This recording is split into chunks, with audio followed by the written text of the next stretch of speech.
Ketika politik mengajarkan bahwa tugas politikus sesungguhnya melaksanakan kehendak rakyat, namun yang terjadi mereka hanya mementingkan diri sendiri.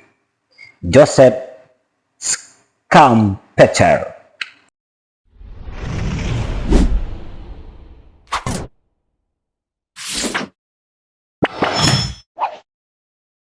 Assalamualaikum warahmatullahi wabarakatuh. Salam sejahtera untuk kita semua bosku.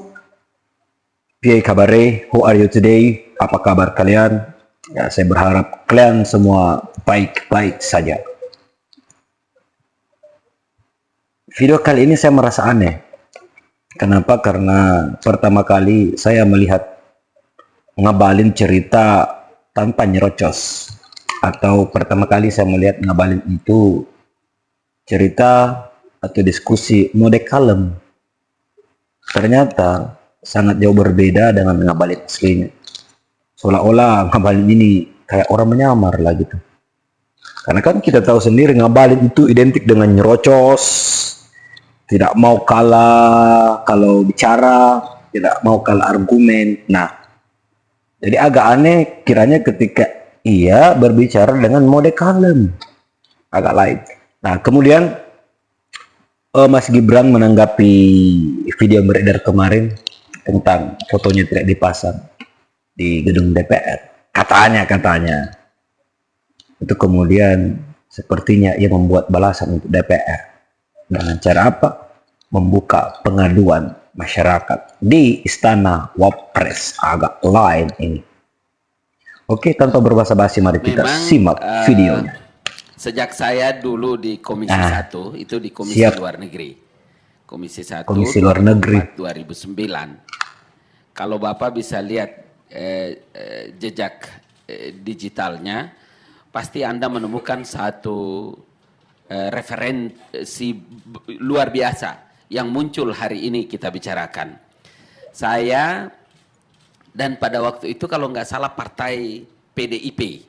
Bersama Partai Bulan Bintang.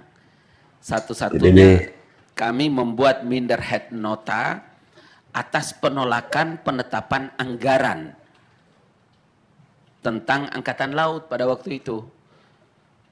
Saya sempat bilang bahwa laut kita ini kan lebih luas daripada daratan.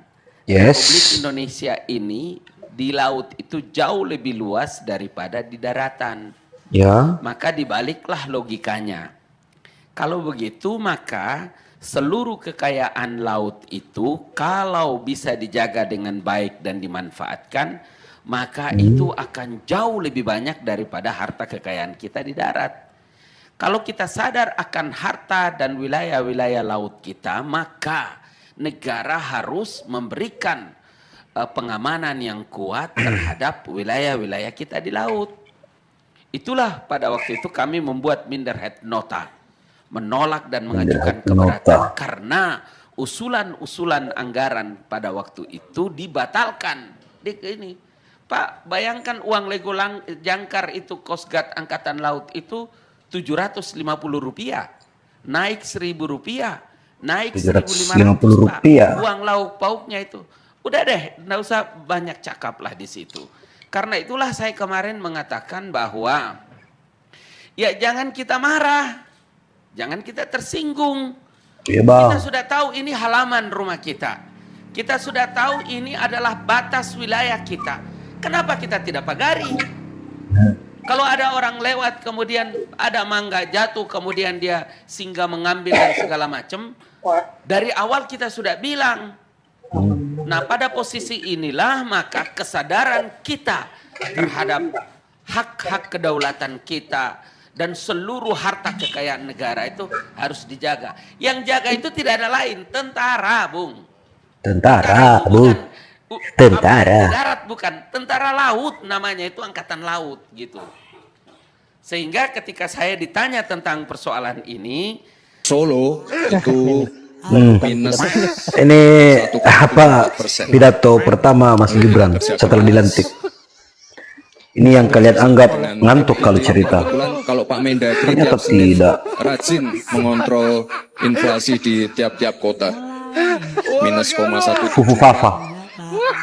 lalu naik 4%, lalu naik lagi ke 6,25%. Jadi sekali lagi Bapak Ibu, ini butuh kerja keras kita semua. Halo guys, adakah di Halo, antara guys. kalian yang mau mengadukan sesuatu tentang Ada bang, ada. yang terjadi di negeri kita ini?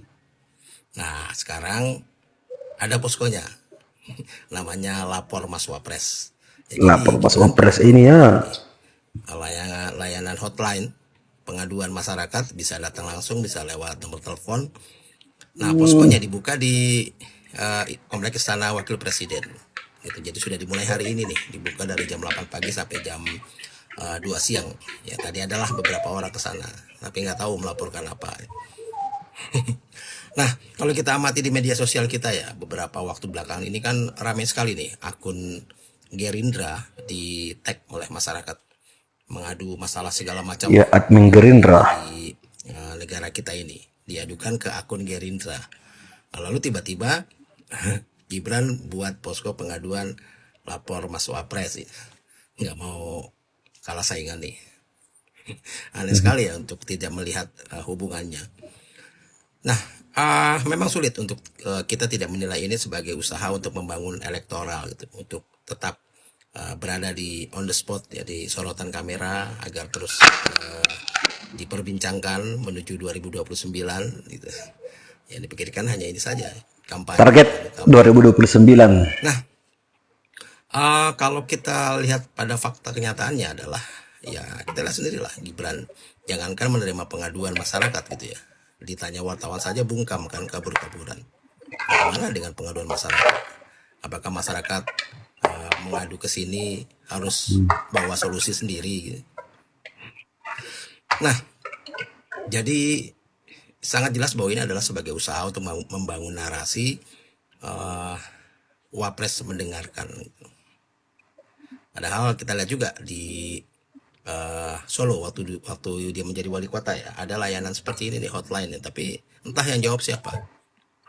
Ya, robot lah ya. Nah, lalu misalnya kita bicara soal pengaduannya lah, masalah apapun, misalnya masalah korupsi. Nah, masalahnya apa kita yakin bahwa masalah yang kita adukan ini akan dilakukan follow up-nya gitu?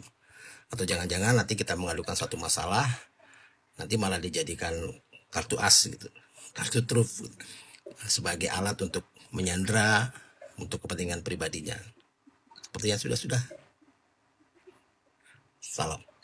Salam. Oke, suatu hal yang menarik ya, apa yang dilakukan oleh Mas Gibran tentang membuka pengaduan masyarakat. Tapi bagi kalian yang belum percaya dengan Mas Gibran, ya Anda ke sana harus membawa solusi. Kata Mas Gondron tadi ya, harus membawa solusi. Nah, tapi bagi kalian mungkin yang sudah percaya dengan Mas Gibran, ya silahkan. Entah itu masalah apa ya kira-kira. Kayaknya semuanya ya. Nah, tadi juga disebutkan ini adalah merupakan salah satu bentuk kampanye untuk hashtag Gibran 2029. Saya bilang, kalau menurut saya sih ya pelan-pelan aja, jangan sampai umur kita nggak sampai di sana loh. Ya, jadi slow aja, slow. Oke bosku, bagaimana menurut tanggapan kalian? Silahkan cantumkan di kolom komentar. Sampai jumpa di video selanjutnya. Assalamualaikum warahmatullahi wabarakatuh.